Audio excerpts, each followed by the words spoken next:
Hello mga manay! Good morning! So, ang oras natin ngayon ay alas 5. So, maaga kaming gumising kasi may parit si Phyllis at si Ate Fiana naman ay may event. So, gisingin ko pa si Phyllis pero si Ate Fiana ay natapos ng maligo. So, andito siya sa kilid na ayaw niyang magpa-video mga manay. So, bumili lang ako ng pandesal. Ayan mga manay. Magpandesal lang kami mga manay at saka inom din ng Milo. Ayan. Kasi walang gana kumain kapag super aga. So, ayan. Good morning sa atin. So, hindi ko na kayo pinakita kanina na bumili ako at saka ayun yung mga bag ng mga anak ko. At magwalis pa din muna ako dito sabay at gisingin ko din si Phyllis. Kasi si Phyllis mga manay ay parid niya kasi nutrition month nila.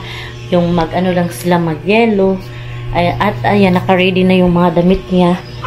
Ay magkuhan sila nisak ng mahaba at yellow. Ito mga manay ay okay. Na-vlog ko na yan dati sa inyo na nag-okay kami. Tapos, worth of 35 pesos lang ito mga manay.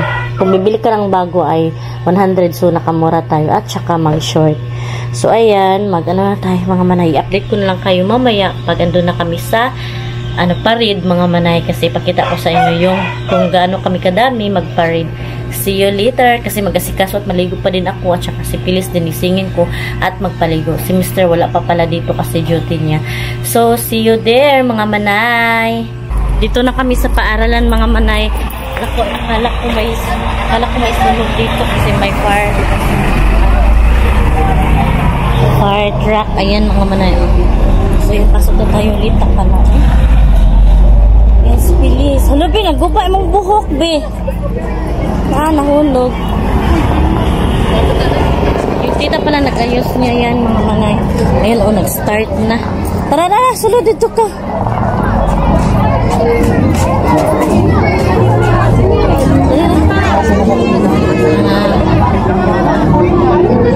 Sulod dito.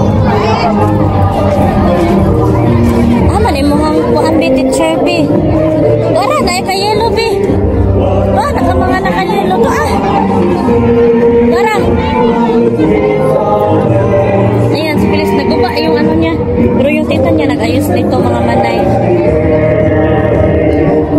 To, be. Ayan, So, ayan mga manay, nagparid na kami. Super init yung panahon natin. Pero, buti na lang, nagdala ako ng tayong mga manay. Ayan. Look, yung tubig ko mga manay naiwan. Yun si Phyllis. So mamaya na lang yun ko yun dalhin. Dapat nagdala tayo ng tubig, be. Phyllis!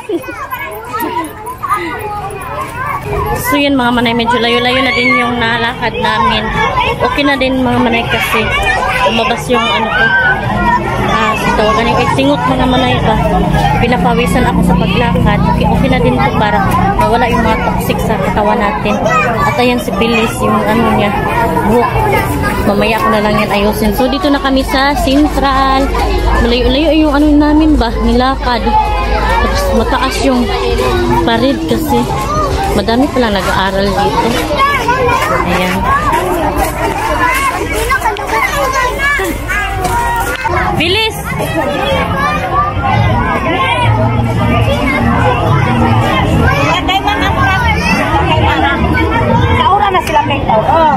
So yan mga manay, pauwi na kami. Ay, magkain pala kami sa Jollibee mga manay kasi hindi si Phyllis nagkain ng breakfast. So, pupunta kami ng Jollibee. Ilapay na lang sa basurahan, be. Tapos mga manay, kanina may fire truck, kala ko may sunog. Ay, sabi ka na isikad. Tapos yun, mga tao nagsilabasa na kasi magparade kasi kami mga dili. May mga sikat mga manay na gusto, akala nila sasakay tayo. Alam niyo naman na may motor tayo. So ayan, palagi silang kaya natatraffic ako dumaan kasi palagi silang nag-atang-atang sa akin na akala nila sasakay ako. So yun, pupunta muna kami ng Jollibee. Ayan si Phyllis. Phyllis, matumba, be! So dito na kami sa Jollibee mga manay. Ayan. So yung motor ko ay pinark ko dyan.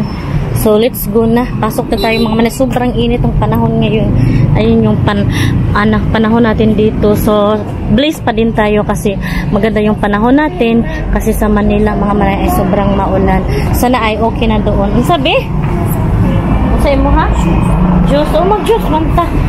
Gusto ka mag-spaghetti, tabi? Kasi gusto ni mo? Ay, magkaon, tabi. Oh, siyempre. Marmak mo kuya pa ng mga manay. Eh, kaya wala ako'y kaon, taro. O, lagi. Esa. Basta may atuaan. So, yun mga manay. Naghuhintay na lang ako sa order namin. So, number 6 kami. Ayan. So, wala silang bribe vision. Iwan, baka nasira. So, ayan. Naghintay-hintay tayo. Ayan, si Phyllis. So, dito na yung order namin. Ayan. So, kulang pa daw ng fries. Kukuha kami ng mga manay. Kutsara.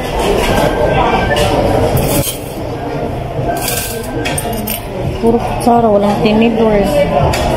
Wala silang tinidor mga manay. Wait, tinidor pe. Oh. Tilis. I-mix-mix na be. Isara. Teka ni ako. Ito pala yung nila. Ito pala yung sinasabi ng macarons. Kain tayo mga manay. May soup sila mga manay. Masarap ng soup nila. Kakain ng soup dito sa Jollibee. Ito lang.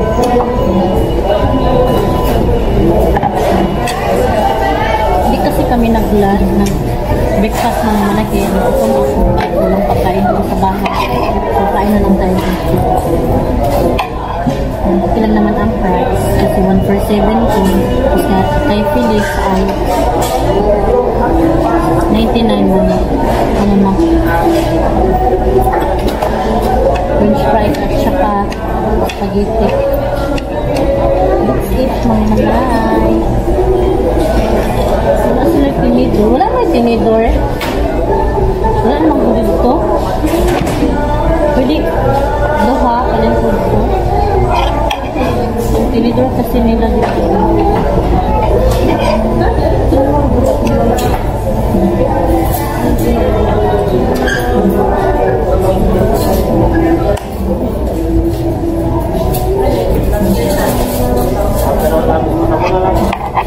Ay, wala. Sabi ka na. Sabi ko na yung french fries ni Phyllis mga manay. Ayan. Abi, oh. Mainit pa siya, bi. Okay?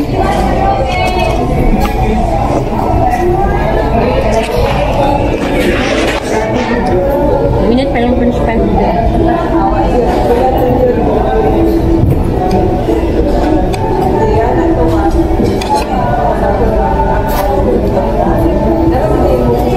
So yun, natapos na kami kumain ni Phyllis. Hindi ko natapos yung soup. Ayan.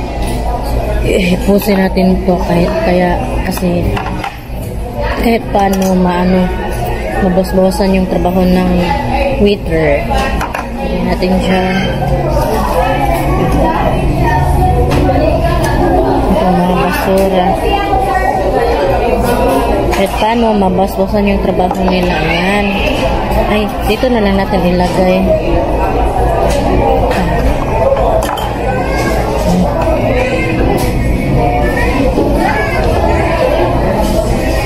Para isahan na lang yung trabaho niya. Wala na siyang maibsalusan yung trabaho ng waiter. Phyllis hindi pa natapos mga manay. Nag-inom pa siya ng juice niya at saka french fries. Yan, wala na si Phyllis. Tala, hamang ka. Nag-ano ko daw siya ng juice niya. Tanabi, manguli na tabi. Uwi na kami mga manay. Dali na, Pia. Phyllis. Uwi na kami ng bahay.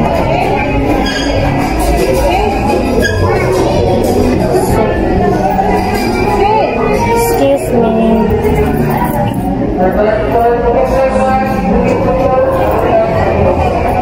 Tanabi.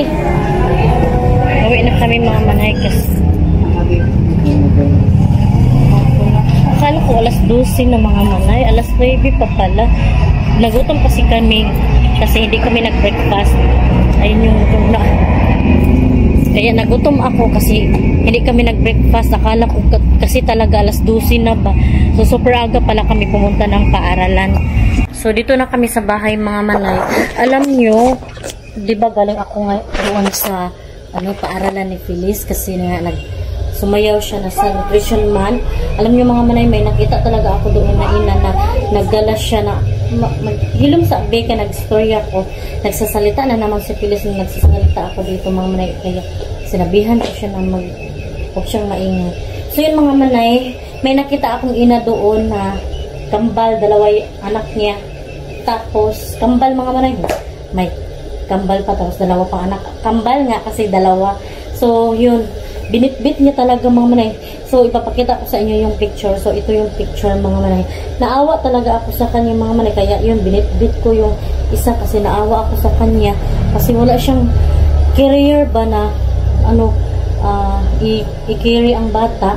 Tapos yung dalawa lang. Pero kapag magdala kasi siya ng carrier mga manay ay mas lalong mahirapan siya kasi makulit yung isang bata tapos mapiit. So hindi pwede na carrier. So ganyan talaga mga manay ang mga ina.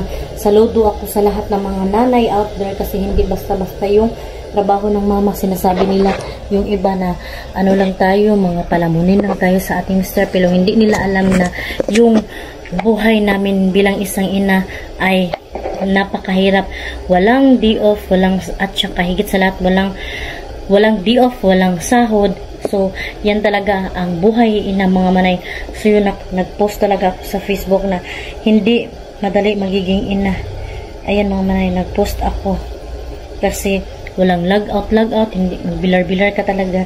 Yan, nag-post talaga ako mga manay ng ayan mga manay kasi tiningnan ko lang yung yung ina na nagdala ng kambal.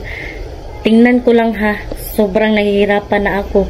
Na lang kaya kapag ako yung nasa kalagayan niya, 'di ba? So ayan mga manay, yung quotes ko ay kapag ina ka, walang log out, walang post, walang stop, walang day off, walang sahod, at mas lalong hindi ka pwedeng mag-resign dahil ang pagiging ina ay isang dakilang propesyon na panghabang buhay na kontrata. Salute sa lahat ng mga ina dyan na patuloy lumalaban kahit nahihirapan. Yun ang aking caption mga manay. So yan mga manay, siguro dito ko na lang i-end ang aking vlog. Thank you so much sa mga nanood. Sa mga hindi pa pala nakasubscribe, please subscribe my YouTube channel and click the notification bell para updated din kayo sa aking next video. See you in my next vlog mga manay. Bye bye and God bless. Ingat po kayo parati.